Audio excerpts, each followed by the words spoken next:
Pensamentos sobre a água. Fala aí, meus queridos amigos, Frank Viana aqui. E eu acabei de gravar um vídeo, vou gravar mais um vídeo extremamente torto, mas o que importa é o conteúdo. Então o negócio é o seguinte, eu tava pensando sobre a água esses dias. Tava conversando com os amigos meus e tal, e eu vou dar o contexto. O negócio é o seguinte, assim como eu não acredito nas mentiras que o sistema aí propaga sobre o tabaco, sobre a carne vermelha, sobre o leite, sobre os ovos, uma porção de coisas aí que eles falam no dia a dia, materiais, plástico, tudo isso aí que é mais básico, eu também não acredito. Na verdade, não é nem que eu não acredito, eu tendo a ser extremamente cético em relação ao álcool. Existe uma guerra do governo fortíssima contra o álcool. E qualquer um que tenha um par de neurônios sabe disso. Consegue perceber que o governo faz leis contra o uso do álcool. Tipo, desincentivando, ou seja, tirando os incentivos para qualquer uso do álcool. Você não pode dirigir bebendo. Você não pode beber a partir abaixo de uma certa idade. Você não pode beber em diversos casos. E o que acontece é o seguinte. Como eu falei no último vídeo, eu tô morando na minha van. Esses dias tá extremamente frio aqui na Irlanda. E eu tenho passado muito frio. Então eu comecei a considerar, cara, o que eu posso fazer? Porque eu sempre penso da maneira tradicional. O que as pessoas faziam antigamente? O que tradicionalmente era feito pro problema do frio? Então eu comecei a pensar. E eu encontrei uma das soluções que era o uso de bebidas destiladas. Afinal, o álcool é um vasodilatador. E ele faz com que a sua sensação térmica... Aí tem gente que vai discutir, porque isso aí é um conhecimento rudimentar, blá blá blá. Beleza, tradicionalmente é usado como vasodilatador e que vai esquentar o seu corpo. Ah, mas depois é só uma falsa sensação, eu não sei se é ou não é. Eu sei que tradicionalmente é feito assim. E eu tendo a acreditar mais na tradição, que foi provada pelos séculos e séculos além, do que em qualquer tipo de estudo científico que tem 1 milhão de fatores que podem estar errados, sabe? Porque as pessoas pegam estudos e põem num patamar muito elevado que de fato não é. Ou eles pegam o resultado de um estudo e falam que é a resposta da ciência, como se a ciência tivesse uma resposta. Ciência é só um método, né? Mas, enfim. E dando esse contexto, eu fiquei pensando a questão do álcool. E pensando como uma forma de suplemento. Assim como eu uso o tabaco como uma forma de suplemento, quando eu tenho que me concentrar para um trabalho, quando eu tenho que fazer alguma coisa, eu não... O tabaco eu uso todo dia. O tabaco é um vício para mim. Mas é um vício, porque ele volta ao mesmo início. Já o café, não. O café, por exemplo, é uma coisa que eu só uso quando eu tenho muito trabalho para fazer. Eu pensei, o álcool eu devo usar da mesma forma, para que eu não me torne adicto. Não sei se é essa palavra em português. E como que eu posso fazer isso? Então comecei a pesquisar sobre o álcool e ver sempre o consumo, como que era feito tradicionalmente, na Idade Média, nos tempos antigos e tudo mais. E me deparei com uma interessante informação de que durante a Idade Média as pessoas bebiam de 1 a 3 litros de vinho ou cerveja por dia. O que é muita coisa, se você parar para pensar. O meu pai bebe mais ou menos uma garrafa de vinho por dia. E se você vê o estado do meu pai, você cai para trás. Com 66 anos, ele tem a hairline completa. O cara não tem entrada, não tem nada. Tá em dia e ele não faz exercício, não fica pesquisando coisa de saúde porra nenhuma, mas ele vive de um modo tradicional. E com base nisso eu também fiquei pensando e me perguntando, porra, será que não estão mentindo pra gente sobre o álcool também? E aí quando você começa a pensar nisso, você vê toda a estrutura da água, eu comecei a realizar o seguinte, a conceber a seguinte informação. A mesma água que... O mesmo caso do leite, a gente vê com a água. As pessoas vendem um leite pasteurizado, que é morto, que não tem vida, que não tem bactéria, que não tem benefícios digestivos, que é basicamente uma comida morta. E a água é exatamente a mesma coisa. Eu não vejo ninguém falando disso. Tem algumas pessoas falando que a água é morta, Mas os desdobramentos disso eu não vejo ninguém falando. Por isso tem muita gente que fala que você tem que estruturar a água através do sol, através do movimento, através disso, através daquilo. Mas no final das contas, não passa de uma enorme gambiarra, sabe? Mesmo que você estruture a água, ela nunca vai ser igual à normal. A água ideal para ser bebida é água em movimento, água de um rio, água de uma cachoeira, de uma corredeira, de algo que esteja em movimento, em contato com o sol, estruturada. E por um curto período de tempo. O que qualquer um que já tentou armazenar água sabe é que se você deixar ela parada por muito tempo, ela vai criar limo, ela vai criar lodo, ela vai criar a vida que está ali vai se proliferar e ela não vai ser boa de beber. Aí você vai ter diarreia, aí você vai ter indigestão, aí você vai ter problemas de saúde associados à infecção. Então, por isso, as pessoas antigamente, como uma forma de sanitarização da água, bebiam o vinho, ou a cerveja, ou o hidromel, né? O mead.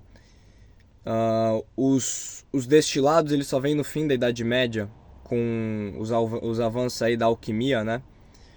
Então não era tradicionalmente bebido da mesma forma, mas essas bebidas com baixo teor alcoólico, eu acredito inclusive que elas tenham benefícios por conta da fermentação, assim como comer, por exemplo, picles, ou chucrute, ou queijos, vão ser benéficos para a sua microbiota intestinal e para sua digestão. Eu acredito que beber o vinho ou a cerveja, claro que bem feitas, isso é implícito já.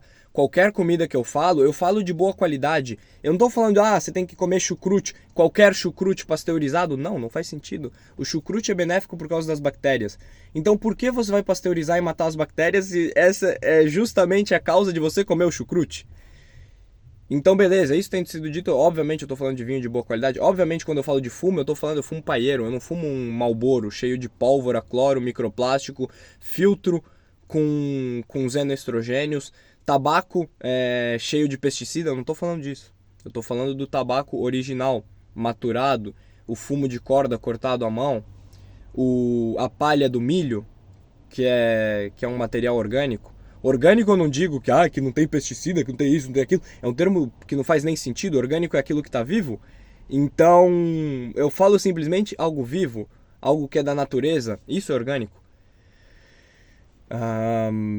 Enfim, com isso tendo sido dito, eu trago aqui a reflexão, né? Se a gente não deveria estar wine maxing, beer maxing, sabe?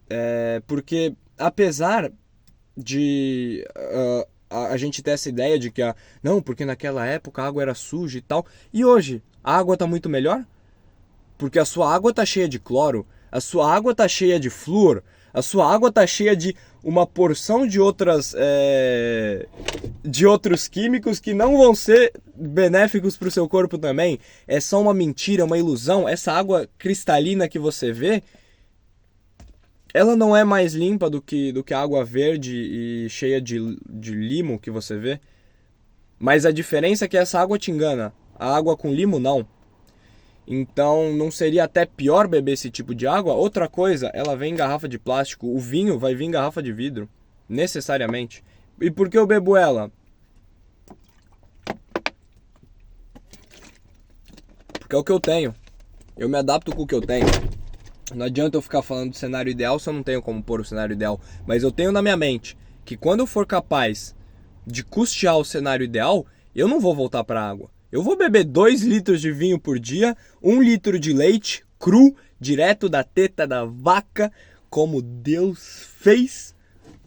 Eu vou comer fruta, eu vou fazer o que eu precisar para me hidratar. E outra, eu nem acredito que a gente precise de tanta água quanto as pessoas falam. Sabe? No dia a dia, já tem gente que eu vejo falando isso. Mas isso em relação ao álcool, em relação ao vinho, em relação à cerveja, eu não vejo ninguém falando. Vinho artesanal, cerveja artesanal, tudo bem. Eu não vejo ninguém falando. E é uma coisa que, se você parar para pensar tradicionalmente, é o que foi feito por centenas de anos, por milhares de anos, na verdade. É o que é feito, inclusive, você vê até em tribos da África, que os caras são caçadores e coletores, como os Hadza na Tanzânia, os Maasai. Os caras fazem cerveja artesanal e bebem cerveja mais do que água. Por quê? Por quê? Eu só trago essa pergunta. Eu não sou nenhum sabe-tudo, eu não sou um pesquisador licenciado, eu não sou porra nenhuma disso, sou apenas uma pessoa curiosa que, que tá vivendo bem. Eu não fico doente, eu não tenho problema de saúde. Ah, eu sei que o meu vigor, assim, a minha forma física e tudo mais estão muito melhores do que da pessoa mediana, sem fazer nada de exercício, tipo de academia, de ginástica, de nada. Eu trabalho, faço isso, trabalho 15 horas por dia. E mesmo assim eu consigo manter um padrão de saúde, de vida, de testosterona altíssimo. Altíssimo, altíssimo, altíssimo. Então tudo bem. Eu trago essa reflexão aí. A gente não deveria beber mais vinho, mais cerveja do que água? Porque essa é uma forma redipilada de tratar a sua água. Agora, tratar ela com cloro, com microplástico, com... Ah, inclusive com estrogênio, não tô falando de xenoestrogênio, tô falando de estrogênio mesmo, que é excretado pelos milhões de mulheres tomando pílulas contraceptivas que excretam essas substâncias e essas bombas hormonais através da sua urina e ficam nos canos de esgotos, vão para a mesma água que é tratada. A mesma água que é tratada nas estações de esgoto é a que você bebe, cheia de hormônios femininos, que vão te deixar frouxo e afeminado. Isso não é mentira. Não tem como você tratar. E qualquer um que já pesquisou as razões para usar um filtro de osmose reversa, por exemplo, um destilador, sabe disso. Agora, você está usando um destilador, você está bebendo água destilada, e você acha que beber vinho ou beber cerveja já é ir longe demais?